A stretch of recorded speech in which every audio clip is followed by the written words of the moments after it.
ទងជាមួយនឹងប្រាក់បៀវត្សយើងត្រូវដឹងសិនថាប្រាក់បៀវត្សហ្នឹងខាងក្នុងហ្នឹងគឺគេរាប់អីខ្លះចូលថាវាជាប្រាក់បៀវត្សនៅក្នុងច្បាប់ពន្ធគឺគេបានចែងថានៅក្នុងប្រាក់បៀវត្សហ្នឹងវាមានដូចជាបៀវត្សដែលយើងសំដៅទៅលើប្រាក់ខែដែលយើងចងកងត្រាំងមួយក្រុមហ៊ុនហ្នឹងគេបោះជាខែឲ្យយើងហ្នឹងហើយមួយទៀតគឺជាប្រាក់ឈ្នួលហ្នឹងគឺគេសំដៅទៅលើ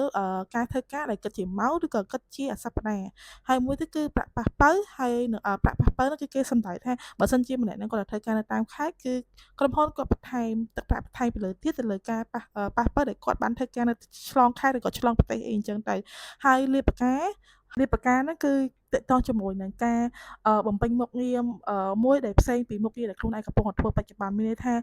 បើសិនជាគាត់ធ្វើការខាងគណនេយ្យហើយគាត់ត្រូវបានគេហៅទៅ voice over ដើម្បីផ្សព្វផ្សាយផលិតផលអីមួយនៅក្នុងក្រុមហ៊ុនរបស់គាត់អញ្ចឹងចំណុចមួយហ្នឹងគឺក្រុមហ៊ុនគេបានផ្ដល់ជាប្រាក់រង្វាន់ទៅឲ្យគាត់អញ្ចឹង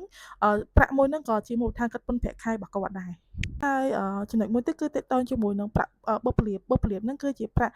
លើកទឹកចិត្តរបស់បុគ្គលិកនៅពេលដែលគាត់បានធ្វើកិច្ចការងារមួយសម្រាប់អីអញ្ចឹងអាហ្នឹងក៏ជាមូលដ្ឋានគិតពន្ធប្រាក់ខែហើយប្រាក់ថែមម៉ោងក៏ដូចគ្នាហើយមួយចុងក្រោយទៀតគឺទាក់ទងជាមួយនឹងប្រាក់បំណាច់កិច្ចសន្យាមានន័យថាគេផ្ដាច់កិច្ចសន្យាការងាររបស់គាត់ណាអាហ្នឹងក៏គាត់អាចក៏គេត្រូវបានគិតចូលជាពន្ធប្រាក់ខែដែរ